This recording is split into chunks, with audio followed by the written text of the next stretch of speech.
Hi everyone, it's Dave. Normally I live stream from the YouTube channel. This evening I should say, I'm going to live stream from the Facebook page. It's an experiment. I really have no idea how this is going to work out, if it's going to work out well at all. But I'm live streaming to you from the Brass Bench Facebook page. And I just thought I would do something different. Going to modify a Flugelhorn. This is a Flugelhorn I've been working on for a while, I'm afraid to say, and I'll show you why in a little bit. This is it, right here. May or may not be hard to see, but it had a paint job on it. And I don't mean a lacquer job, I mean a paint job.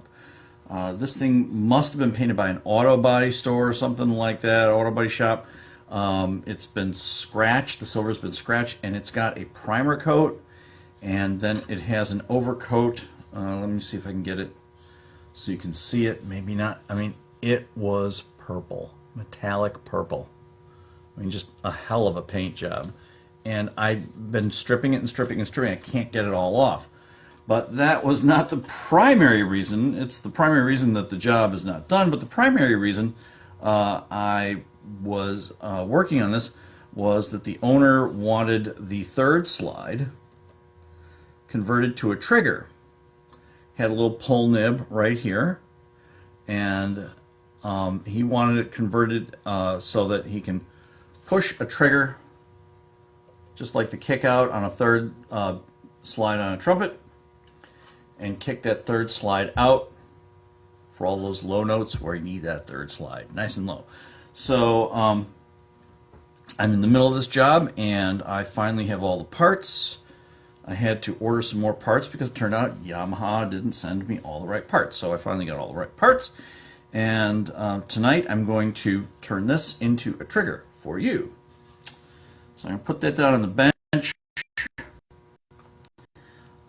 Forgive me if I go over to the Facebook page, and I'm going to alert a few people to the fact that we're actually live. You'll be seeing this when you look at the archive.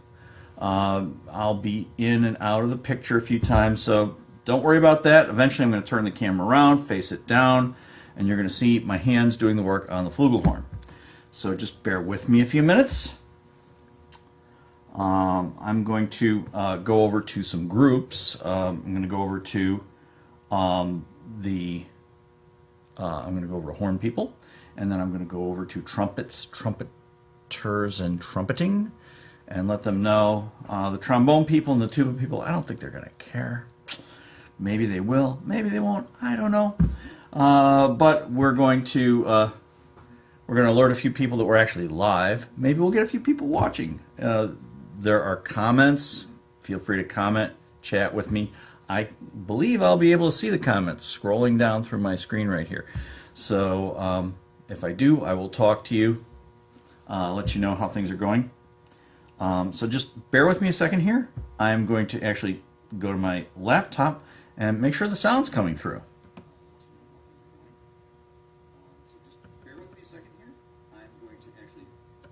And the sound is coming through pretty well. If you have a problem with the sound or the video, please let me know. So, give me a few minutes, a few seconds, not minutes. I'm going to see if I can share with everybody, or with a few people, the fact that I am live with you right now.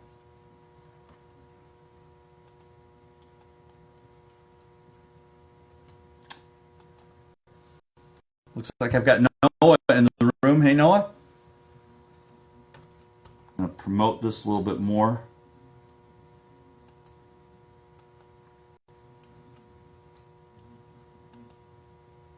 In a group. I know horn people, they might get a little, I'm an admin on horn people, and I know the other admins might get a little, testy with me. You shouldn't have posted. Sorry. Come on, guys, give me a break. It's new, it's different.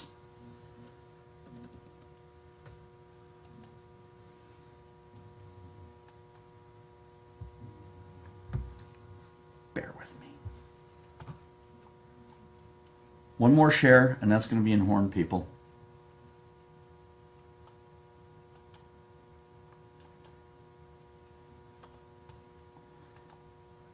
In a group.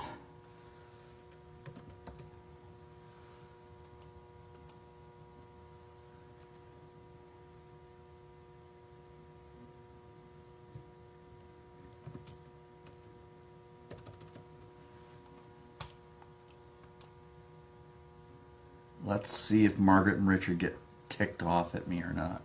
Maybe not. Please, don't be too mad at me. All right, cannot use, okay. All right, so having said all of that, I'm now set up as far as that goes, and we're going to discuss this project. So before I turn the camera around and down,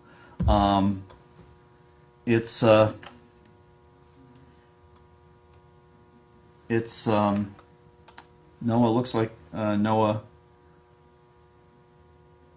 said something to me on the page. Noah, if you commented, and let me know. I'm looking to see if there's something. I don't see it in the comments. Whatever you said. I'm looking to see if maybe that was a post to the actual Brass Bench page. Give me a minute.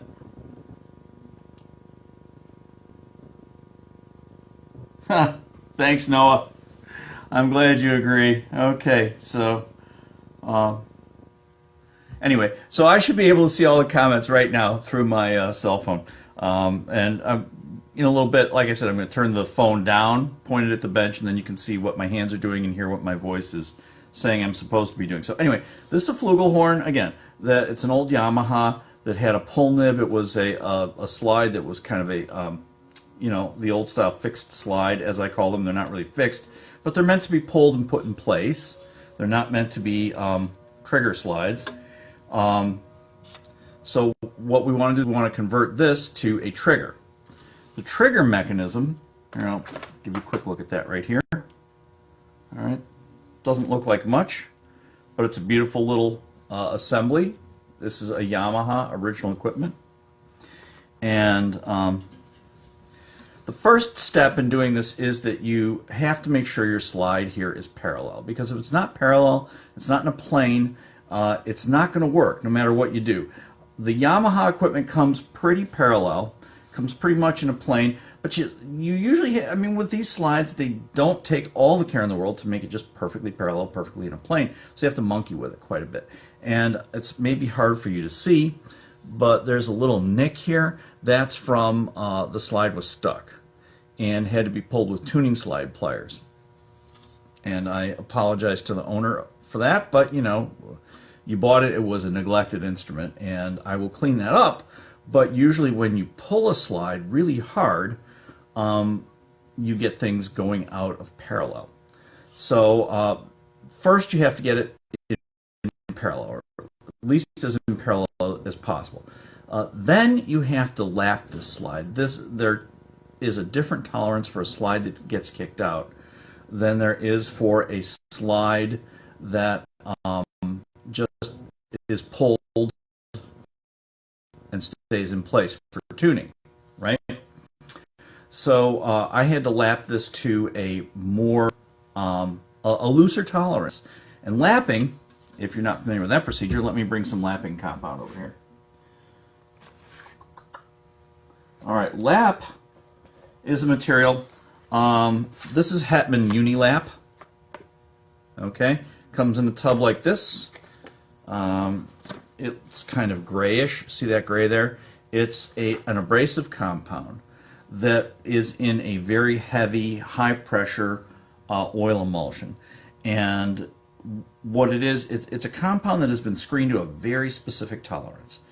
The whole point of lapping is to mate two closely moving surfaces to a certain tolerance. So if your surface is like that, but you need it to be like that, then you can apply the abrasive between the two, and then you can move them against each other in a very precise way until that abrasive compound grinds off that exact tolerance. So the tolerance we're looking for here is about 1/1000th of an inch of diameter, not radius. So it's not a very wide tolerance, which means, again, that the slide has to pull pretty easily. Now, right now, this slide pulls pretty easily. This also needs to be cleaned, and I'll probably have to do some more monkeying about with it when all is said and done, or before all is said and done, in order to make sure it really moves smoothly. I mean, right now, it moves pretty smoothly. Once it's oiled and cleaned, it might be perfect. It might be just the way I want it. But from the feel of it right now, it's just a little grabby, and more may have to be done to it after we put the trigger on. So let's not worry about that right now, but right now I know that it is to a certain really good tolerance without any oil, without any lubes, without any cleaning, because the whole thing has to be cleaned before we're done, and again, it has to be stripped. There's that ugly primer and paint. Oh my God, that purple. It was a good job, whoever did it. I commend you. I hope you're out there painting purple automobiles and making them look just as purple as possible. But that's not what we want here. We want to get that off if possible, get it, looking fairly decent silver. Again, I don't know if we're going to be able to accomplish that or not. So what we're going to do, now that it's been paralleled to a fairly good standard, it's been lapped so that it's moving smoothly, the little pull nib that was on there has been removed, and I've taken that down to bare metal with some scraping and some Dremel tool work. So I would like to, I'll have to do some Dremel tool work up here too, where I attach the trigger in a little bit. I haven't done that yet because positioning the trigger is very important. And I'll probably monkey with that and just spend a lot of time doing that. So anyway, first thing I'm going to do is I'm going to solder on the new nib, which actually will allow the attachment of the trigger arm. Then once that's positioned on the slide, I'm going to position the trigger. I will mark where I want it. I'm going to clean off the silver down to bare brass. Then I'm going to tack solder in place, remove the lever, and then do the finish soldering. Then I'm going to reassemble it and just give a, maybe put a little oil on there, see if it actually works the way I want it to work. That's what we're going to accomplish tonight. So if you have any questions, send me a little note in the comments. If you want to talk amongst yourselves, feel free. Now, a couple other things we have to do before I turn the camera around down toward my handwork. I'm going to note that I've got other things going on here other than just soldering that new nib on. The new nib, I'll describe in a minute, but I've also got the old water key assembly down here. I don't want to lose that. I don't want that to come off and have to resolder it if possible. So one of the first things I'm going to do is I'm going to wire that down with some annealed binding wire. Then I'm going to very carefully put that nib on, solder that on, and then work on the brace plate and the trigger, the saddle brace plate. All right, so I'm going to turn the camera around. I'm going to face it downward. That's going to take a few seconds. And at that point, I'm actually going to lose the ability to answer, communicate with you via the comments, which is unfortunate. So if you have any questions, feel free to comment. And I'm going to refresh. I've got my laptop over here. Hopefully, I'm going to start the live stream going on the laptop. Hopefully, your comments will come through, and I'll be able to see what you're saying over here on the laptop. If I don't respond, I do apologize. My main goal is the good work on the instrument. Just hope you're enjoying what you're seeing, and if not, yeah, well, you chose to watch it. How bored can you be, right? So I hope everybody's having a great time. It's a wonderful Thursday evening here in the northern Baltimore County area. Let's turn that camera around.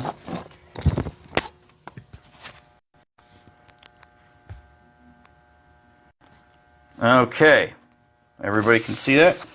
I'm going to turn it around this way, and I'm going to put it up on my little holder there. I'm just going to make sure everybody can see that. I'm referencing all of that with my laptop. Excellent. All right. Okay. Bear with me, everybody. I've got to get a couple more things here.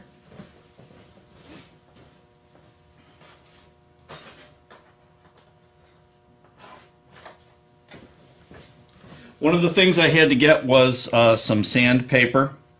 Now I've already prepped this, ready to go, but I haven't prepped every little part. Here's the original pull nib that was there. Matter of unsoldering that, taking it off.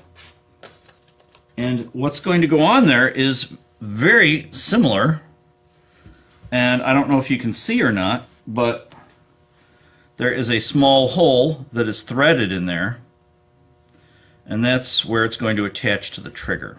I'm going to wire this down, clean and wire that down. Then I'm going to check for is that exactly parallel before I solder. All right. Any questions? You guys doing all right out there tonight? Feel free to go ahead and comment. The solder I'm going to be using tonight is what I call silver bearing solder. It has a it is a soft solder. It melts and flows at, I'm not sure the exact temperature. I believe it's around 750 Fahrenheit. Apologize, I don't know what that is in Celsius. Here, just want to let you know I'm sanding off the bottom of that nib, sanding off any oxidation that's on there. All right, open up my degreaser.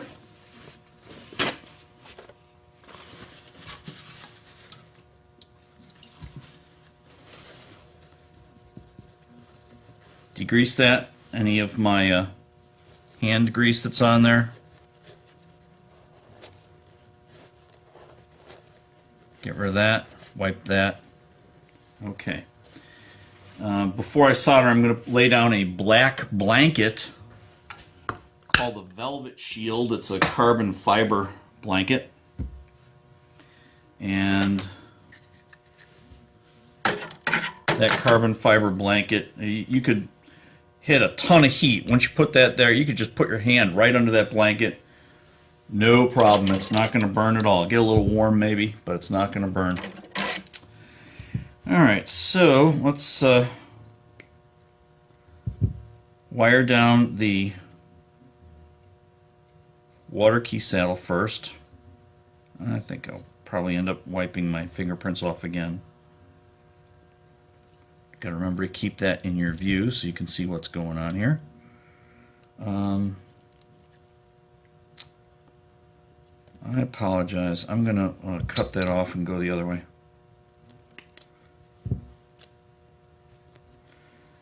Because I want to lay that down flat.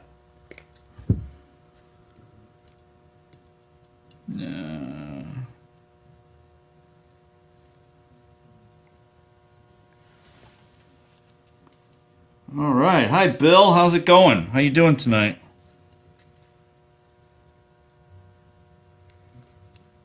Hope you're having a good time.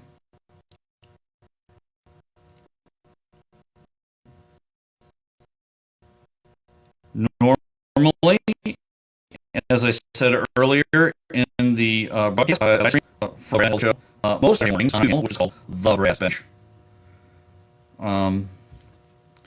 And that's with my co-host Chris Cromer of A Minor Tune-Up Trumpet and Brass Wind Services in Wilmington, Delaware.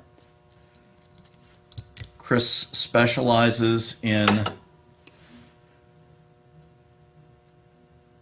trumpet services, but he does everything brass wind pretty much. Make a little loop there. That's going to go into the water key nipple. And this is where it's going to get, I'm going to wait to wire that down. I'll show you why in a second, because it's actually going to interfere with that. So let's get that wired down. That's the important thing. If the water key nipple moves, I can solder it again later. But I got a lot of stuff going on in a small area.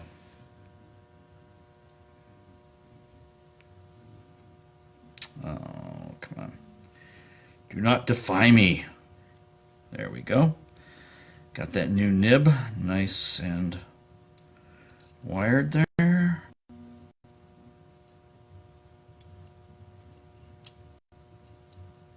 Let's go the other way. Just make wiring it down a lot easier.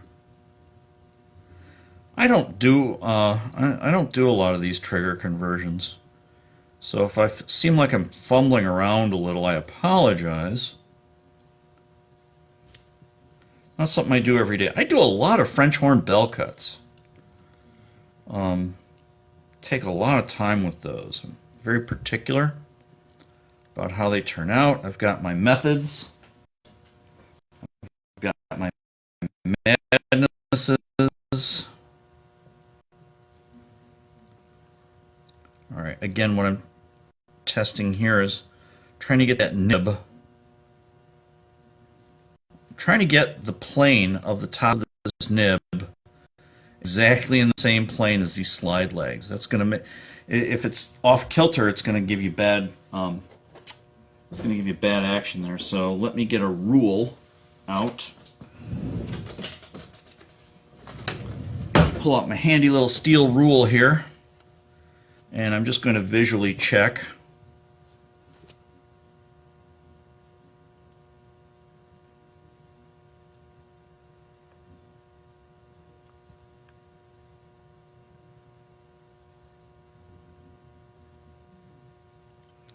Make a tiny adjustment there. That looks pretty darn good. I do have a little room for error. I do have a little slop that I'm allowed, but I prefer, if I can, to not have that slop. Okay, now that we've got that in place, and hopefully I won't have to mess with that again, I'm going to go for this water key nipple, tying that down.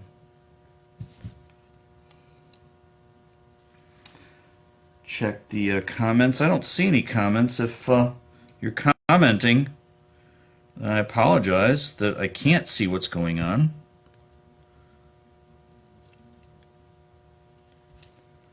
And that I'm not responding to you. I do want you to see what I'm doing, and I think this is really kind of the best way to show you, is with the camera pointing down, so that you see what's going on the bench, even though I can't see your comments.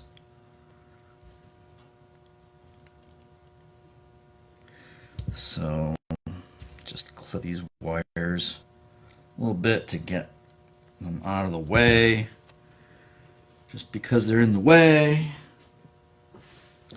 All right. Now I want it centered, but the curvature of the crook is going to kind of determine how centered it can be.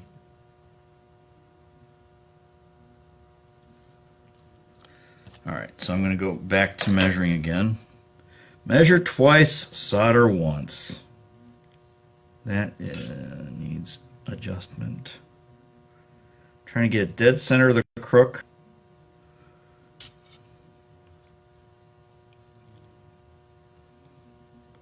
And parallel. Well, really a little unhappy with the curvature of that there. I'm going to loosen this up a little bit, and then I'm actually going to wire it down a little bit in the other direction, a little more wire. Ha! More wire, right? More wire solves everything. This is this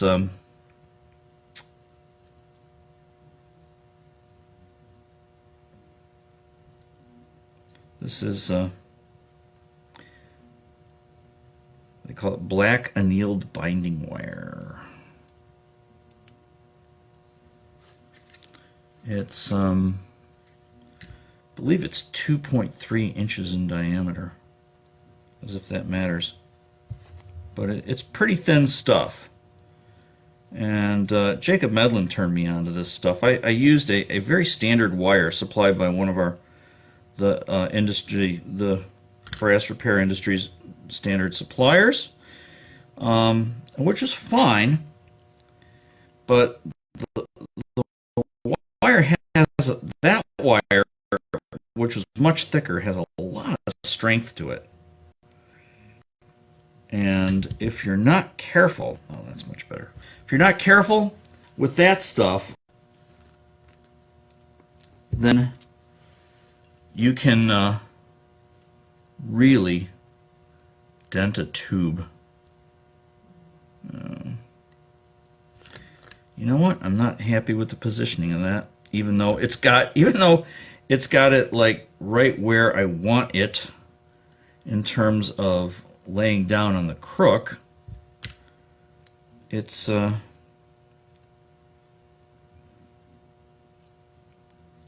interfering with that water key nipple. Again, there's a lot going on here. Sorry, kind of got a little carried away there. Is my head no? I don't think so. There. I hope I'm not obstructing your view at all. Okay. Now, these parts are all wired down, and now one more adjustment. That's way out of plane.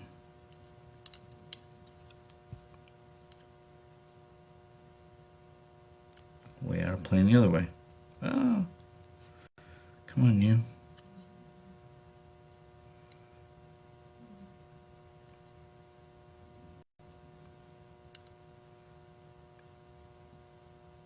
It's very close. It's pretty much dead center too. Tighten that down a little. More adjustments. And measurements. That's kind of where I want it. It's pretty much center.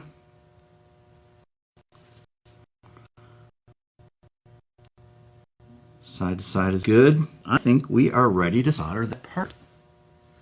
I felt something move. Sorry. And check this one more time to make sure that was my imagination.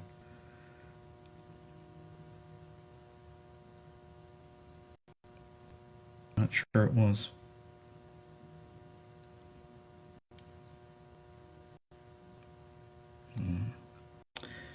It's amazing to me how much the metal moves when you heat it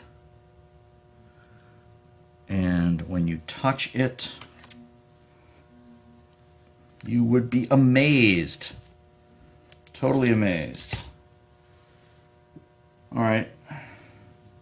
Hope the image quality is okay for you guys there. I'm going to, while I'm going for my velvet shield here, my black thing, I'm going to check to see if there are any comments that need to be in. I don't see comments, so, you know, you guys got questions. Let me know in the comments.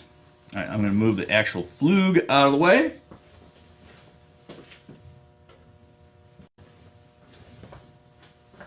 Here comes my velvet shield.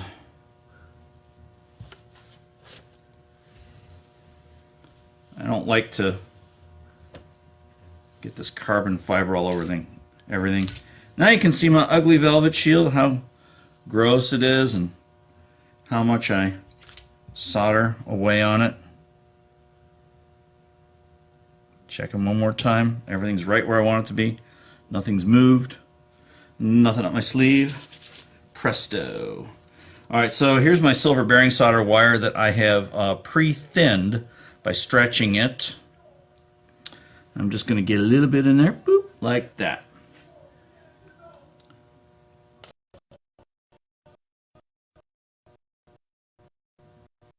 All right.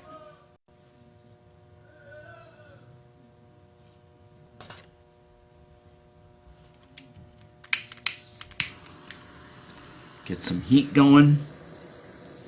You always heat your heaviest part. By induction, it will heat the smaller, thinner parts. See it oxidizing there? Just lovely to breathe that.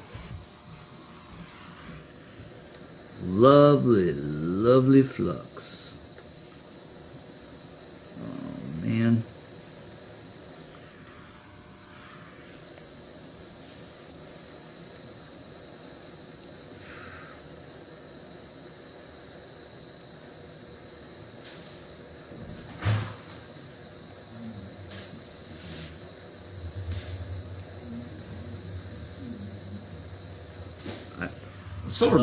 Silver bearing solder is a little harder to work with. It flows and melts at the same temperature, and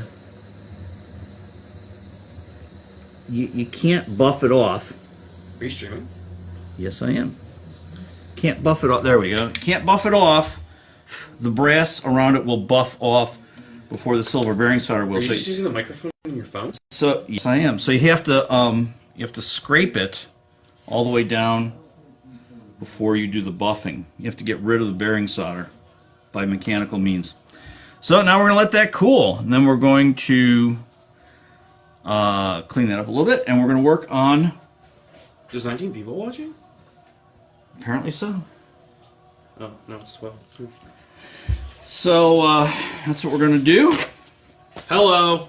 That was my son Adam. Adam also live streams on his Twitch channel. I don't like to cool things down with water. I waited until that was cool enough. I'm just getting the flux off with water. Some people will cool with water, and that's a technique you can use to your advantage sometimes. So there we go. That's all ready to go. Now let's get that flugelhorn back.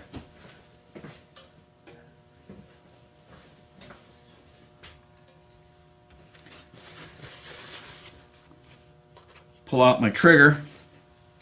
This is the trigger mechanism, and we're going to position it for we're going to position it for soldering. Once I position it where I want it, I'm going to tack solder it, and then I'm going to take the mechanism off. I'm going to finish soldering after that. So that's how we're going to play that.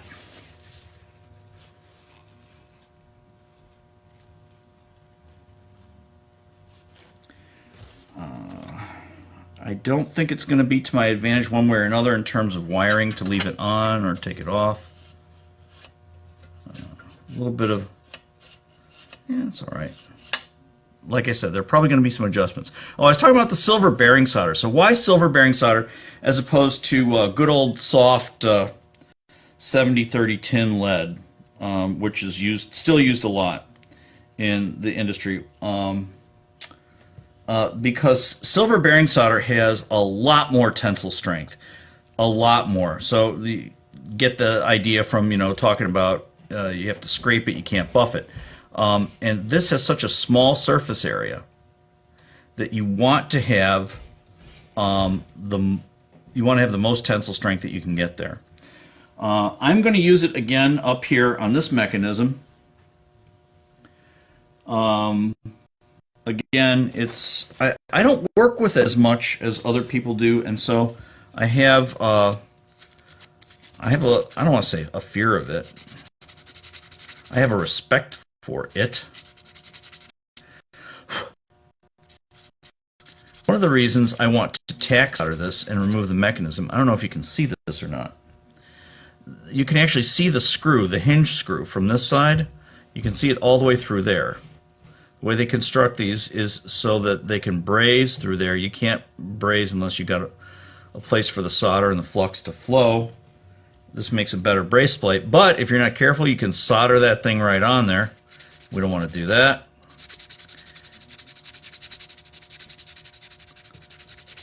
I am going to use my 320 grit here to sand off the oxidized brass. rough the surface. It's going to give me a much better joint.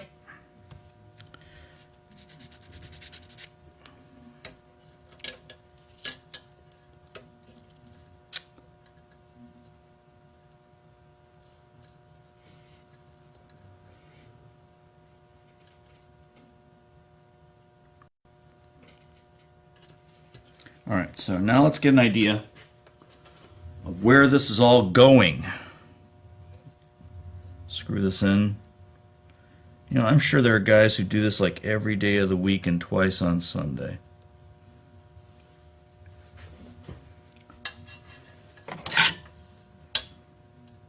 And they're probably saying, "Oh, Dave, you're so inefficient." Well, you know, if I do it as much as you do it, then yeah, I'd be very efficient. But, well,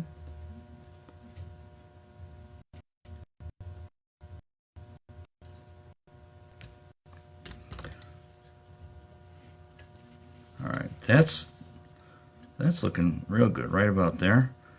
I mean, there's only so much play that you can get. Okay, see, you don't want it like that because you need room for the trigger to go. All the way down there is pretty far. Maybe up about here is good. That's good. That's really good. So we're going to sand. Let me get another thing.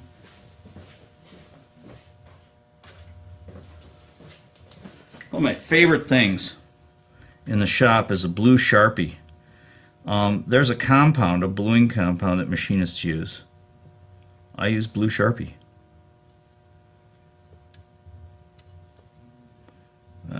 Come on. There we go.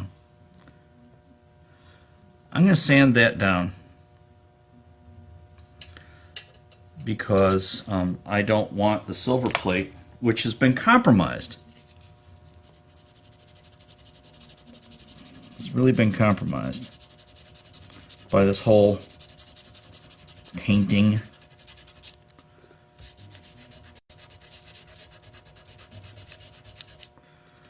And priming and stripping procedure.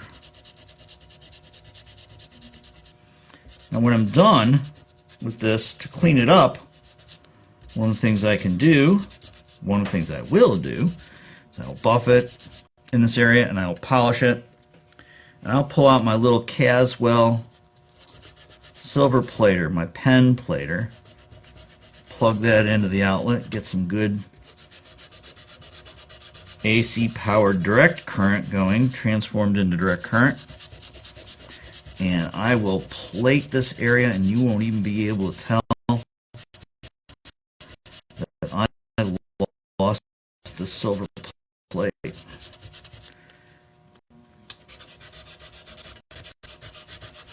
Right down bare brass if I can, as much as possible.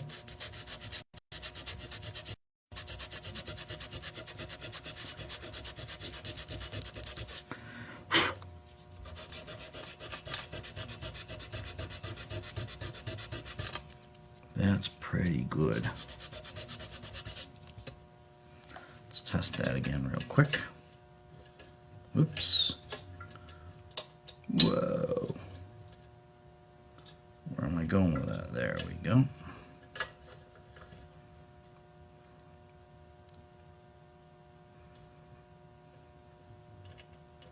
That's pretty good. All right. I want to wire that down. Get my good old black annealed binding wire. Cut off a good length of that. And so I'm going to take a little break here and see if you guys are like sending me any comments. Want to know anything? If you want to know anything, please comment. And again, I can't look at the regular comment screen, so I apologize in advance that if you're commenting and I'm not responding, it's because I've decided to orient that camera down with the where's my degreaser? Clean that off. So I've decided to orient the camera down.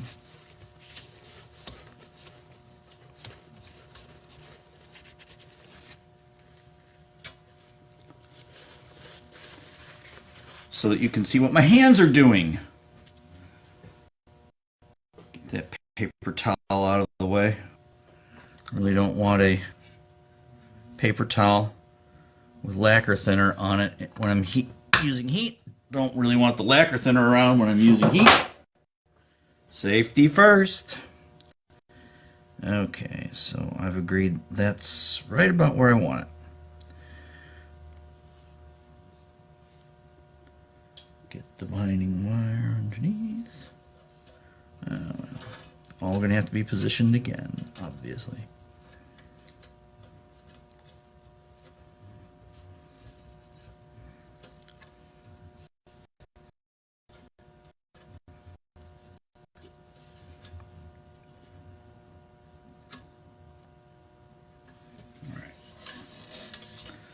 Yeah, apologize if you don't get to see this too well. I am going to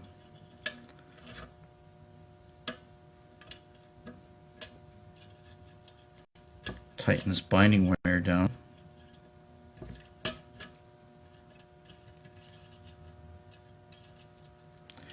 So anyway, here it is Thursday evening. What's today? May 12th. I'm getting ready to go on vacation. I don't know about you guys. I know a lot of you in the academic world are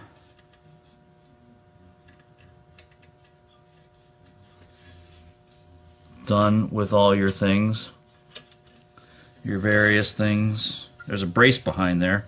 It's kind of getting in the way and bugging the heck out of me. I'm not very happy about that, but there's not a lot I'm going to be able to do about that at the moment.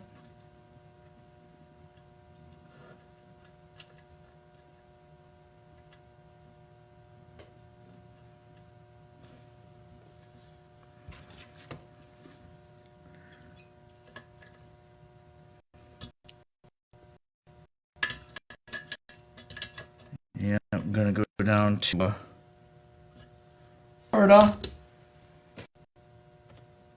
going to see our older son and his family. And he's got some time off from his job. His job is he's in the Navy.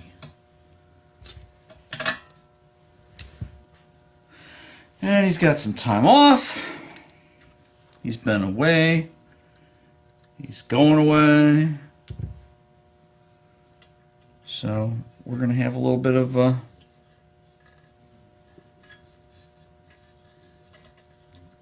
family get-together time. Get to see the grandkiddies, who are the apples of my ancient eye.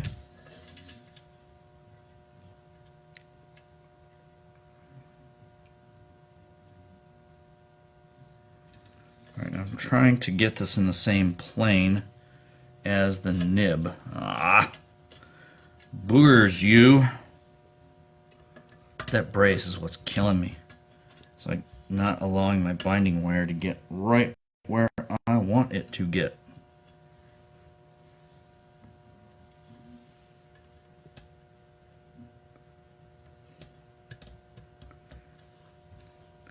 Anyway, so we're going to go down. Maybe a little Disney action. And I'm actually, after that, I'm going to be angry that this is not getting set where I want it, which is a very aggravating situation. Anyway, after that, my wife and I are gonna well, one of the dangers you have with this thin binding wire is that when you're getting it set, it can come apart and you have to do it again. Sorry about that, everybody. It's just comes with the territory.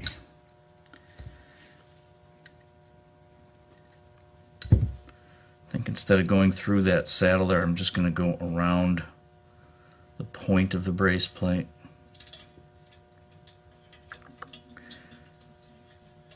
Check the comments. Anybody saying anything? Not that I see. So again, one more time, if you're commenting and trying to, you know, get my attention, I apologize. Because of the orientation of the camera, I have eliminated my ability to spend quality time with the comments bar.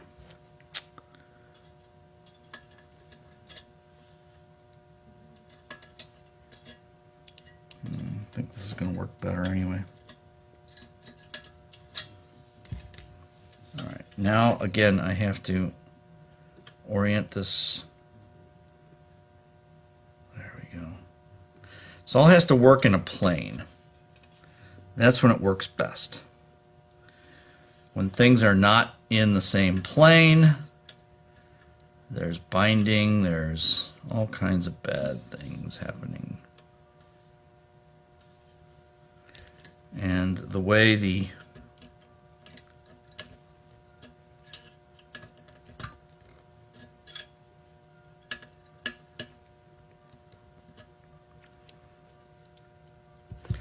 nib sat down, it just was not perfectly straight up and down. It's a curvature thing with a crook.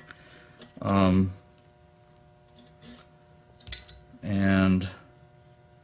I have to make sure that the key saddle, this is the saddle, make sure that the key saddle is oriented in the same vertical plane as that nib.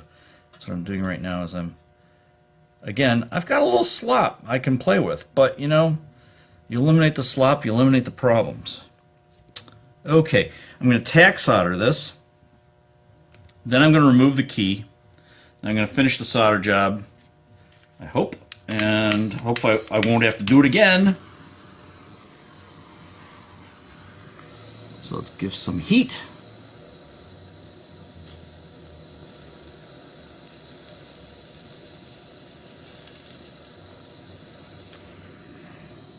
Now, I've just started using liquid flux again instead of paste flux. I know people use liquid flux all the time. The flux chemically activates the surface, allows the solder to flow. Flux is Latin for flow. Okay, before the solder goes on, one more check. Looks good. And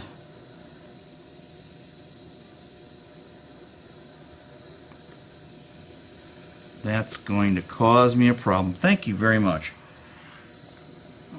Anyway, for some reason, I don't know, I just decided to go back to liquid flux. And I really prefer the paste flux. And of course, this solder is just going to cause me all kinds of grief because it's not flowing just where I want it. There we go. Get under there, you. Now it's going to go under the plate.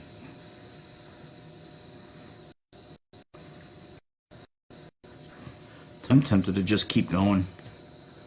Not do the tack solder, just solder away.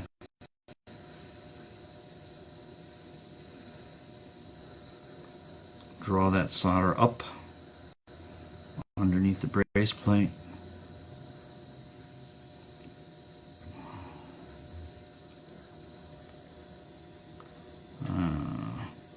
Well, this is going to be a cleanup job,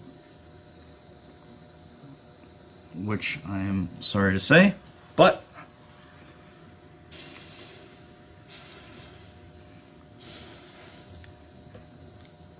that's just the way it goes, Daddy. That is just the way it goes.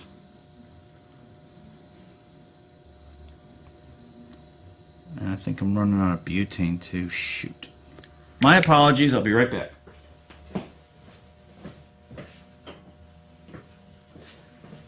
You know, techs often brag about the heat of the flame that they use.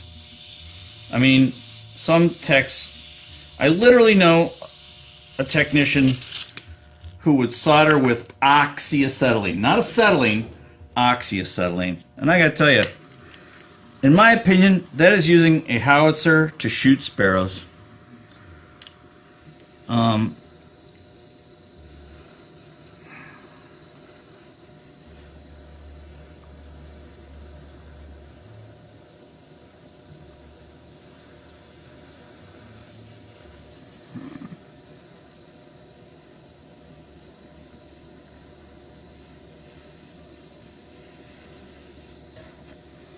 I'm going to draw that solder up to the top of the brace plate. I'm almost there. I almost have enough solder in there.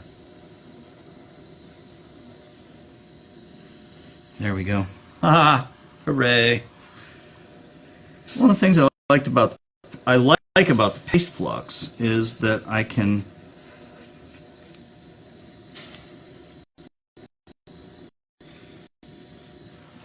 actually brush solder away. All right, there we go. There we go. So I did not remove the key. Let that cool. I am not going to touch that. Rookie mistake. Yeah, I do still do that. I do still touch hot parts. I do still make those rookie mistakes. It's sudden lack of attention, folks. The one thing I will not do, here, let's turn that around so you can get a better view. The one thing I will not do ever is talk to people while I am buffing, using the buffing lathe. It's a great way to get yourself badly injured or killed. The most dangerous thing we do in the shop is the buffing lathe. All right. That's not bad. Let's let that cool down. I am going to have cleanup. See, I'm going to admit my mistakes a lot. I've got solder here, got some here, got a tiny bit here, right? I'm going to clean up. Too bad. I'll do better next time. That's the whole goal. And I have to clean all that flux up, but when I'm done, it's going to look great. Then after I get all that silver bearing solder off, I'm going to give that a nice buff with Tripoli, clean that, give it a nice rouge, red rouge, the high jeweler's finish polish. Then I'm going to get out my Caswell pen plater, plate that up. And it'll look beautiful. It'll look better than the rest of the thing, the Flugelhorn. Let's let that cool. Then I'm going to actually bring it up, touch it, and I'm going to see how the trigger works without the spring in it. And then you can see, did Dave do a decent job or not? We won't know for sure until it's all perfectly cleaned up, but we'll have a good indication. So I'm going to turn the camera around, show you my ugly mush. And see what the comments are saying. Nelson Navarro said, very cool. Thank you, Nelson. Anybody else have any questions? Yeah, just chat away. Let me know. That's about it until this cools off and I get to show you the results of my handiwork. A little commercial. I live stream on my YouTube channel. It's called The Brass Bench. You can access that and all the archived episodes, as well as I have commentary on my blog.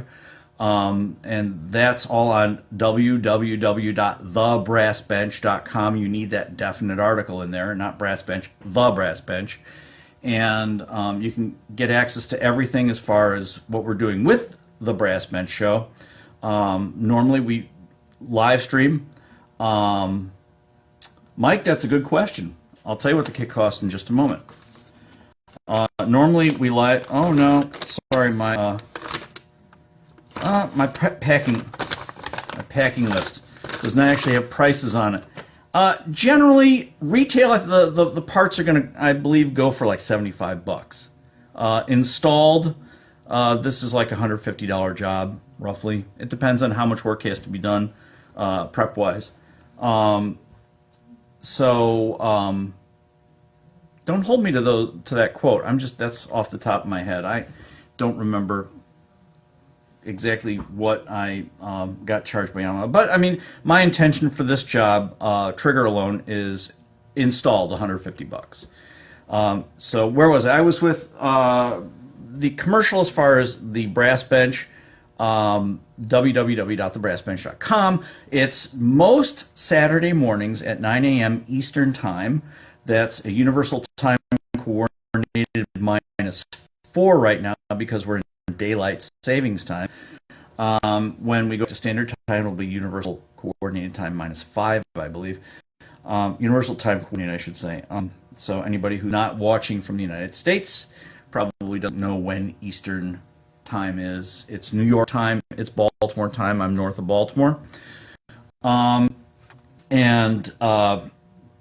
So yeah, come on in and well, you know, Michael, that's yeah. I mean, I could be wrong about the cost of the parts. I believe that's probably you know, and it could be that they're using a different kit. Again, please don't hold me to that. Maybe I'm undercharging. I do it a lot. So my battery power is going down low. I'm going to hook up my charger here. Where was I? Yeah, I was talking about the Brass Bench live stream show. It's most Saturday mornings. It will not be this Saturday morning.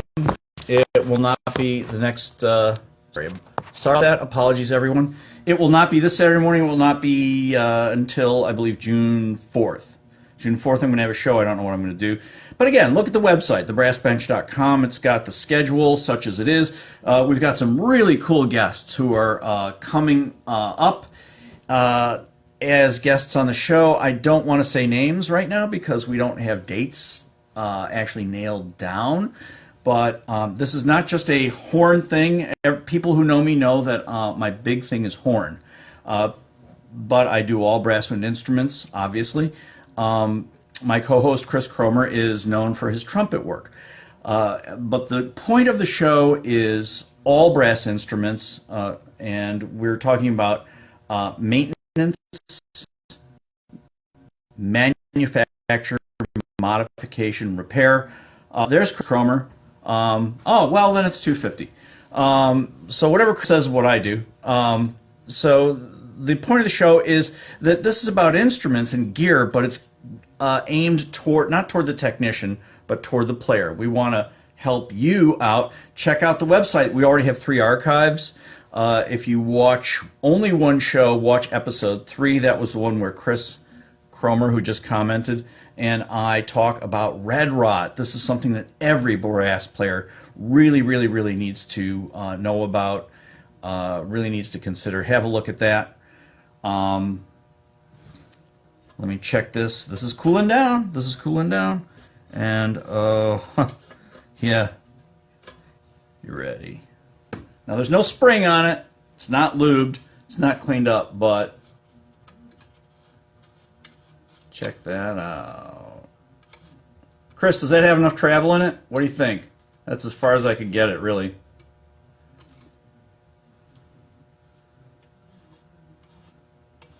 Chris, you probably do like 3 or 4 of these a day, right? So yes, it still needs lube, still needs to be cleaned, maybe a little bit more lapping and tweaking in terms of parallel and in plane, but it's looking pretty good. Certainly a lot of cleanup, but this horn's got a lot more cleanup left to go. I mean, look, it's still partially purple. So there you go. I called it a horn. All you horn players out there are going to be angry at me. This Flugelhorn is on its way. So I'm going to unwire this and going to give it a rinse to get all that nasty acid flux off. And I'll probably be calling it a night in terms of live streaming. Once again, normally it's on our YouTube channel. Check out our website. All the information is there. Anybody else want to chat? Ask a question, just please go ahead and do that. Otherwise, maybe I'm pretty much done for the night. So that's it, ladies and gentlemen, from beautiful Lutherville, Maryland. I'm Dave Weiner. If you know me as a French horn guy. My co-host on Saturday mornings when we have the show is Chris Cromer. And we have very frequent guest Jacob Medlin, makes horns, French horns, in Greensboro, North Carolina. You'll see him a lot. And It was a pleasure having all of you. Check out the website. Check out the show. Come back. I'll be doing this live stream thing on Facebook from time to time whenever I feel I have a good project to show you guys. All right? Take care, everybody. Have a great evening. Talk to you later.